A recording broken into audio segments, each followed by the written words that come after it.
ولی کس کو مانتے؟ اللہ تبارک و تعالیٰ نے 4 کتابیں نازل فرمائی، اللہ دے دیتا حضرت جبریل سب کی چھتوں پہ، اللہ کے فرشتے بارش برساتے ہیں نا، کتابیں بھی برس سکتی تھی نا، چھتوں پہ گرا دیتا کہ لو پڑھو، لیکن اللہ نے کتابیں 4 بھیجی، نبی 1 لاکھ کم و بیش 24,000 عطا فرمایا۔ فرمایا کتاب پڑھنی ہے پر جب جلوہ دیکھنا ہے تو میرے مصطفیٰ کا دیکھنا ہے، حضور کے نور کی روشنی میں تم نے قرآن مجید کو پڑھنا ہے۔ وہ بھائی سمجھ نہیں ہے، میں آج تک سمجھ نہیں آئی آج تک کہ گاڑی کا پتہ ہے کہ اس کی ہینڈ بریک کہاں ہے، اس کا کلچ کدھر ہے، اس کی فلاں چیز کدھر ہے، پھر بھی ایک استاد پیسے بھی لیتا ہے، 15 دن ساتھ بھی بٹھاتا ہے، پھر طریقہ سکھاتا ہے۔ جب ایک چھوٹا سا کام بغیر استاد کے نہیں آتا تو دین بغیر استاد کے آ جائے گا؟ اور دین کے مسئلے باریک ہیں، یاد رکھیں، شیطان حملے کرتا ہے، باریک بات ہے۔ تکبر والا جنت میں نہیں جائے گا، ریاکاری والے کی عبادت قبول نہیں ہوگی، حسد والے کے اعمال ضائع ہو جائے، جھوٹ بولنے والے کو حضور نے فرمایا میں اسے مومن ہی نہیں مانتا۔ اب یہ ساری چیزیں جو باطنی نقص ہیں، یہ بیماریاں ہیں باطن کی۔ آپ اگر دوائی نہ لیں تو آپ کے جسم کی بیماری نہیں جاتی، درویش کے پاس نہ جائیں تو آپ کی روح کی بیماری نہیں جاتی۔ جھوٹ نہیں چھوٹ سکتا، بدی نہیں چھوٹے گی۔ ہم نے دیکھا ہے تھوڑی دیر کے لیے لوگ مسجد آتے ہیں، نماز شروع کرتے ہیں، عمرہ کر کے آئے تو شروع ہو گئی، تھوڑا سا حج کر لیا شروع ہو گئی، خدا نہ خواستہ گھر میں کسی کا انتقال ہو گیا تو نماز شروع ہو گئی، تو ٹھیک کریں، لیکن وہ بعد میں چھوڑ جاتے ہیں۔ قائم کون رہتا ہے؟ قائم وہ رہتا ہے جس کے پیچھے کوئی قائم رکھنے والا ہوتا ہے۔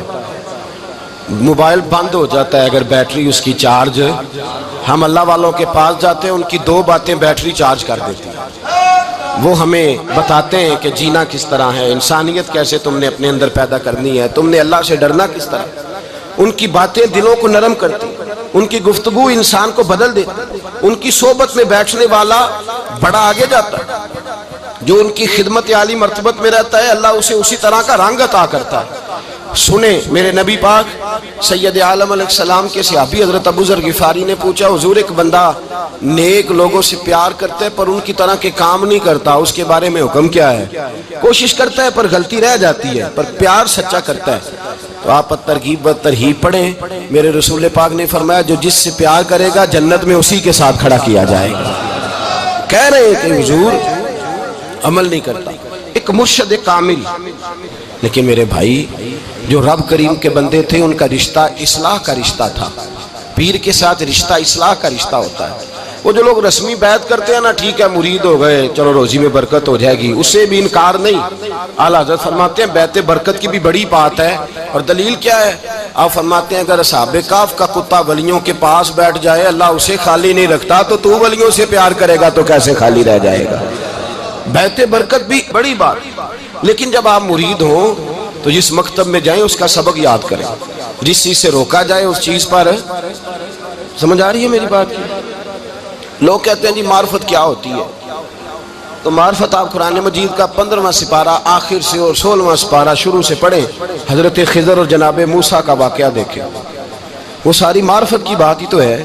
ایک بندہ قتل کر دیا جناب خضر نے، حضرت موسیٰ کہتے ہیں یہ کیا کیا؟ آپ فرمانے لگے یہ اپنے باپ ماں کے لیے تکلیف کا سبب بن جانا تھا لہذا قتل کر دیا، بچوں کی دیوار سیدھی کر دی، یہ ساری تفصیل قرآن مجید میں ہے۔ تو حضرت سیدنا موسیٰ علیہ السلام کہنے لگے یہ کیا؟ فرمایا ان کا باپ بڑا نیک آدمی تھا۔ تو بھائی تفصیل دیکھیں آپ، اللہ والوں کے پاس لوگ جایا کرتے ہیں، ان کے پاس بیٹھتے۔ ہمارے دور کے اندر ایک بڑا غلط کام کرتے ہیں لوگ، ایک تو جاتے نہیں، پیر نہیں پکڑتے، شیخ نہیں پکڑتے، اور حضرت باجید بستامی فرماتے ہیں اگر نیکی بتانے والا تجھے کوئی نہ ہو، تیرا پیر کوئی نہ ہو تو شیطان تو پھر ہے ہی تیرے ساتھ، بدی پہ تو وہ لگائے گا ہی۔ اگر نیکی بتانے والا کوئی نہیں تو پھر بدی بتانے والا تو تیرے ساتھ ہے۔ ہم نے یہ دیکھا ہے، اپنی زندگی کا چھوٹا سا تجربہ ہے کہ جو آ کے مرید ہوتا ہے وہ سارا بدل جاتا ہے، اس کے لیے داڑھی رکھنا آسان ہو جاتا ہے، اس کے لیے درود پاک پڑھنا، چڑھتی جوانی مال دولت سارا کچھ، لیکن اس کے لیے تبدیل ہونا۔ اور جو لوگ اس طرف توجہ نہیں کرتے، اس معرفت کی طرف رجوع نہیں کرتے، ان کی زندگیاں بیت جاتی ہے ویسے کے ویسے ہی رہتے ہیں، تبدیلی نہیں آتی۔ تو بھائی اس زمانے کا جرم پتہ کیا ہے؟ ایک تو لوگ اللہ والوں کے پاس جاتے نہیں، یہ بڑی زیادتی اپنے ساتھ کرتے۔ اور دوسرا دشمنی کرنے لگے ہیں معاذ اللہ، دشمنی کرتے کہتے جی وہ صوفیاء نے تباہی کر دی معاذ اللہ، بابوں نے تو دین بگاڑ دیا، یہ دشمنی کرتے ہیں۔ ابن ماجہ سیاستہ کی کتاب ہے۔ حضرت عمر کہتے ہیں میں حضور کے روضے پہ گیا تو جناب معاذ بن جبل حضور کے روضے پہ بیٹھے رو رہے تھے، تو میں نے کہا معاذ کیوں رو رہے ہو؟ کہنے لگے نبی پاک کی ایک بات نے رلا دیا۔ میں نے کہا کیا ہوا؟ تو کہنے لگے رسول پاک نے فرمایا ہے، دو باتیں اتنی سخت کر دی ہیں کہ میں ڈر رہا ہوں کہیں مجھ سے یہ غلطی ہو نہ جائے۔ کہا وہ کیا؟ فرمایا ایک نبی پاک نے فرمایا چھوٹی سی ریاکاری بھی شرک ہے، چھوٹا سا دکھاوا بھی، اگرچہ شرک اصغر ہے پر چھوٹی سی ریاکاری بھی شرک ہے۔ اور دوسرا حضور نے فرمایا رب فرماتا ہے جس نے میرے ولی سے دشمنی کی میرا اس کے خلاف اعلان جنگ ہے، میرا اس کے خلاف اعلان۔ دو جرم ایسے ہیں جن کے بارے میں اللہ نے فرمایا میں تم سے جنگ کروں گا، ایک فرمایا اگر تم سود نہیں چھوڑو گے تو جنگ کروں گا، ایک فرمایا میرے ولی سے دشمنی کرو گے تو میں تمہارے ساتھ، بولیے میں تمہارے ساتھ جنگ کروں گا، اگر تم نہیں چھوڑو گے تو میں جنگ کروں گا۔ تو میرے بھائی سمجھ لیں اولیاء اللہ کے پاس نہیں جاتے تو کم از کم دور رہ کے پیار تو کریں، دور رہ کے پیار تو کریں، پیار تو کریں اس کے ساتھ۔ اور اللہ کے ولیوں کی دشمنی بڑی خطرناک ہوتی ہے۔ اب یہ جو حضرت معاذ رو رہے تھے نا تو اس کی شرح میں حضرت حکیم الامت نے لکھا ہے حضرت معاذ کہنے لگے کہ میں رو اس لیے رہا ہوں کہ ایسا نہ ہو کہ میں کسی بندے کی بے ادبی کر دوں اور وہ اللہ کا ولی ہو، تو میں رو رہا ہوں کہ کہیں کوئی بات نہ مجھ سے نکل جائے۔ لوگ فار باتیں کرتے ہیں، فار لوگ ایک منٹ کے اندر بڑے بڑے لمبے چوڑے اعتراضات کرتے ہیں۔ تو بھائی اللہ کے ولیوں کے ساتھ پیار کریں، ان کی صحبت میں جائیں، ان کے پاس بیٹھیں، ان کی سنگت اختیار کریں، ان سے اپنی روح اور قلب کے لیے دعائی خریدیں، جو وہ پرہیز بتائیں وہ پرہیز کریں، پھر دیکھیں اللہ تبارک و تعالیٰ آپ کو نماز میں اطمینان عطا کرے گا، قرآن پاک میں دل لگے گا، درود و سلام کا موقع ملے گا۔ اور اگر یہ کام نہیں کرتے پھر مخالفت کریں گے، پھر کیا کرتے ہیں لوگ؟ ایک بزرگ گزرے حضرت ابو سعید عبداللہ ان کا نام ہے، بغداد میں پڑھتے تھے، اور خوش قسمتی یہ ہے کہ حضور غوث پاک کے کلاس فیلو تھے، حضور غوث پاک کے ساتھ پڑھتے تھے۔ حضرت عبداللہ فرماتے ہیں کہ میں بھی پڑھتا تھا تو ایک بڑا لائق سٹوڈنٹ تھا، اس کا نام تھا ابن سقا، وہ بھی پڑھتا تھا۔ فرماتے ہیں بغداد میں شور ہوا کہ ایک محمد غوث نام کے بزرگ آئے ہیں بغداد، ان کی کرامت یہ ہے کہ وہ ایک منٹ کے لیے موجود ہوتے ہیں اور اگلے منٹ وہ غائب بھی ہو جاتے ہیں۔ فرماتے ہیں شوق پیدا ہوا، میں حضرت غوث اعظم شیخ عبد القادر جیلانی اور ابن سقا ہم تینوں نکلے بابا جی سے ملنے، اور یہ آج سے 1000 سال پہلے کی روایت ہے۔ کہتے ہیں ہم سبق بھی پڑھا کرتے تھے اور کا دیدار بھی کرا کرتے تھے، ہم دیدار بھی کرتے تھے اللہ کے ولی، دونوں کام کرتے۔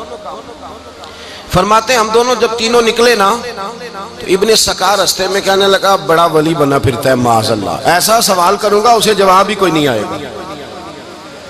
آپ فرماتے ہیں میں نے کہا نہیں جی میں سوال تو میں بھی کروں گا، سوال تو بولیے سوال تو میں بھی کروں گا، پر میں دیکھوں گا وہ جواب کیا دیتے ہیں، دیکھوں گا۔ کہتے ہم دونوں بات کر کے خاموش ہوئے تو حضرت شیخ عبد القادر کی طرف نظر ڈالی، کہا آپ نہیں سوال کریں گے؟ تو غوث اعظم فرمانے لگے میں سوال نہیں کروں گا، بس رب کے بندے کا دیدار کروں گا، بس اللہ کے بندے کا دیدار کروں گا۔ اور فرماتے ہیں کہ ہم پہنچے بابا جی کے کمرے میں گئے تو بابا جی موجود تھے، ہم جا کے بیٹھے تو بابا جی غائب ہو گئے۔ تھوڑی دیر گزری تو آئے، سلام کے بعد پہلے لفظ پتہ ان کے کیا تھے؟ کہنے لگے ابن سقا تو کیا کہتا تھا ایسا سوال کروں گا جواب نہیں آئے گا؟ میں تیرے اندر سے کفر کی بو دیکھ رہا ہوں، کفر کی بو دیکھ رہا ہوں، تو رب کے بندے سے دشمنی کرتا ہے۔ اور فرمانے لگے او ابو عبداللہ تو کہتا تھا کہ میں دیکھوں گا وہ کیا جواب دیتے ہیں۔ فرمایا تو کافر تو نہیں ہوگا پر دنیا دار ضرور ہو جائے گا۔ کہتا پھر بابا جی نے رخ پھیرا غوث پاک کی طرف اور کہنے لگے عبد القادر تو کہتا تھا میں رب کے بندے کا دیدار کرنے جا رہا ہوں، فرمایا جا میں تجھے دعا دیتا ہوں جب تک تیرا قدم نہیں لگے گا اللہ کسی کو ولایت عطا نہیں کرے گا، جا میں تجھے دعا دیتا ہوں جب تک تیرا قدم نہیں لگے گا رب کسی کو ولایت۔ حضرت ابو عبداللہ فرمایا کرتے تھے ہم آ گئے، ابن سقا پھر نہ مانا، کہنے لگا نہیں نہیں ایسے ہی بات کر دی ہے، اس تو کوئی علم غیب ہے معاذ اللہ۔ کہتے ہم نے دیکھا وہ سب سے بڑا عالم بنا، مناظر بنا، بڑی تقریریں کرتا، واضح کرتا۔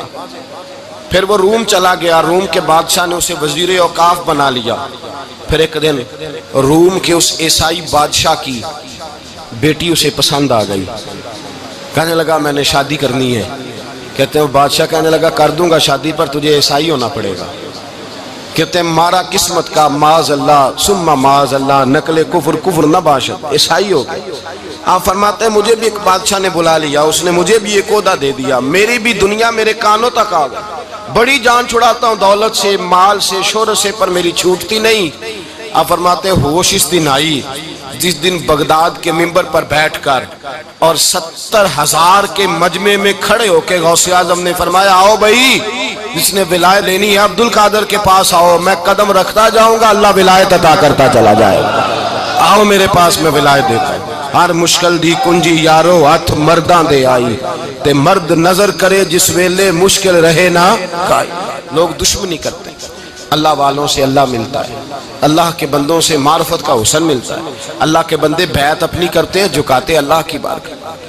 اللہ تبارک و تعالیٰ کے بندوں کے پاس بیٹھنے سے رسول اللہ کا پیار ملتا ہے، اللہ کے بندوں کی صحبت حضور کے دروازے تک لے جاتی ہے، رب کریم کے بندوں کی صحبت عاجزی سکھاتی ہے، اللہ کے بندوں کے پاس بیٹھنے والے اللہ اللہ کرنے لگتے ہیں، رب کریم کے بندوں کے پاس بیٹھنے والوں کو سجدے کا نور حاصل ہوتا ہے۔ اور میرے بھائی اگر تو نے کسی کے ہاتھ میں ہاتھ دیا ہو تو ملے گا کیا؟ ملے گا کیا؟ خواجہ نظام الدین محبوب الہی رحمت اللہ علیہ کھڑے تھے تو ایک آدمی حلوائی کی دکان پہ کچھ چیز لینے آیا، کوئی درویش سادہ سا آدمی چھوٹی سی مسجد سے نکلا، حلوائی سے کہا دے دے، حلوائی کہا چل دوڑ جا، تو روز آگے کھڑا ہو جاتا ہے، جب سارے آتے ہیں تب آیا کر، غریب گاہک تھا نا تو حلوائی نے جھڑک دیا، اس درویش کو جوش آ گیا، کہنے لگا میرے ساتھ بدتمیزی نہ کرنا ورنہ میں تیری دکان الٹ کے رکھ دوں گا، میں تیری دکان الٹ دوں گا۔ کہنے چل دوڑ جا، بڑے دیکھے ہیں تیری طرح کے دکان الٹنے والے۔ حضرت نظام الدین محبوب الہی گزر رہے تھے، حلوائی کی نظر پڑی تو دوڑ کے دست بوسی کرنے آیا، کہنے لگا حضور السلام علیکم۔ آپ فرمانے لگے اس کے ساتھ بد اخلاقی نہ کر، تیری دکان واقعی الٹ جائے گی۔ کہا حضور کس طرح؟ یہ تو ایسے ہی سادہ سا ہے۔ آپ فرمانے لگے یہ بھی سادہ ہے، اس کا پیر بھی اسی طرح کا ہے، پر دادا پیر بڑا باکمال ہے، وہ جس کے ہاتھ میں اس کا ہاتھ ہے وہ بڑا باکمال ہے۔ فرمایا وہ تیار کھڑا ہے، وہ کہتا ہے چلو نالائق ہوا تو کیا ہوا، بچہ تو ہمارا ہی ہے نا، کہہ دے گا تو الٹ دیں گے، بچہ تو ہمارا ہی ہے نا، مجھے دشمنوں نہ چھیڑو، میرا ہے کوئی جہاں میں ابھی پکار لوں گا، نہیں دور ہے مدینہ۔ یہاں کوئی لاوارث لوگ بستے ہیں، خدا کے فضل سے ہم پر ہے سایہ غوث اعظم کا، ہمیں دونوں جہاں میں ہے سہارا غوث اعظم کا، خدا دے گا منادی حشر میں یہ قادریوں کو، کہاں ہے قادری کر لے نظارہ غوث اعظم کا۔ اور اس سے مراد ہر پیار کرنے والا ہے، صرف سلسلے میں آنے والا نہیں، ہر پیار کرنے والا قادر۔ بھائی سمجھ لے، یاد رکھیں، اس بات کو پرکھیں، اللہ والوں کی صحبت تو انسان کو کمال کر دیتی ہے، وہ تو نواز دیتی ہے، وہ تو نورن۔ ایک بات اور ہے، کچھ لوگ کہتے ہیں کتنی فرما برداری کرنی چاہیے پیر کی؟ میں نے کہا وہ روحانی طبیب ہوتا ہے، ایک ڈاکٹر سے دوائی لے کے بندہ ایک ڈاکٹر سے دوائی لے تو پھر ساتھ اگلی دکان پہ بھی چلے جانا چاہیے، کیوں جی؟ کی پتہ کتھوں رام آ جائے، ایک سے دوائی لی پھر ساتھ ہی اگلی دکان پہ، پھر اس سے اللہ جانے کہیں سے شفا مل جائے، کدھر سے شفا مل جائے۔ اور بھئی ایسے نہیں ہوتا، دوائی تو ایک حکیم سے کھائے گا، ایک ڈاکٹر کی کھائے گا، جو پرہیز بتائے گا وہ پرہیز، اگر طبیعت ٹھیک نہیں ہوگی تو دوبارہ جائے گا، وہ کہے گا میں نے تیری دوائی بھی بدل دیا، تیری پرہیز بھی بدل دی ہے، اور ایک وقت آئے گا کہ انشاءاللہ شفا۔ حضرت علی بن ہیتی حضور غوث اعظم کے خلیفہ تھے، ان کے مرید تھے علی بن جوسکی نام تھا۔ حضرت غوث اعظم رضی اللہ تعالیٰ عنہ اپنے خلیفے سے ملنے آئے تو آگے سے ان کے بھی اپنے مرید کو کہا کہ چل پیر صاحب کے قدم دبا۔ وہ غوث اعظم کے قدموں میں بیٹھنے کی بجائے اپنے پیر کے قدموں میں بیٹھ گئے، دبانے لگے، ڈانٹا، کہنے لگے تیرا دماغ ٹھیک ہے، چل حضور غوث اعظم کے قدم دبا۔ وہ پھر اٹھے، گھوم کے پھر ان کے پیروں میں بیٹھ گئے، تو حضرت علی بن ہیتی نے جلال کیا، فرمانے لگے تجھے خیال نہیں آتا میں تو اب تجھے غوث پاک کے سپرد کرنے والا ہوں، تیری زیادہ تکمیل ہو جائے۔ جب یہ بات کہی تو حضرت علی بن جوسکی رو پڑے، چیخے مار کے روئے، وہ روئے تو غوث پاک بھی روئے، اور فرمانے لگے علی بن ہیتی اسے مجھے نہ دے، یہ جس پستان سے دودھ پینے کا عادی ہو گیا اب اسے کسی اور جگہ مزہ نہیں آئے گا، اسے یہیں رہنے،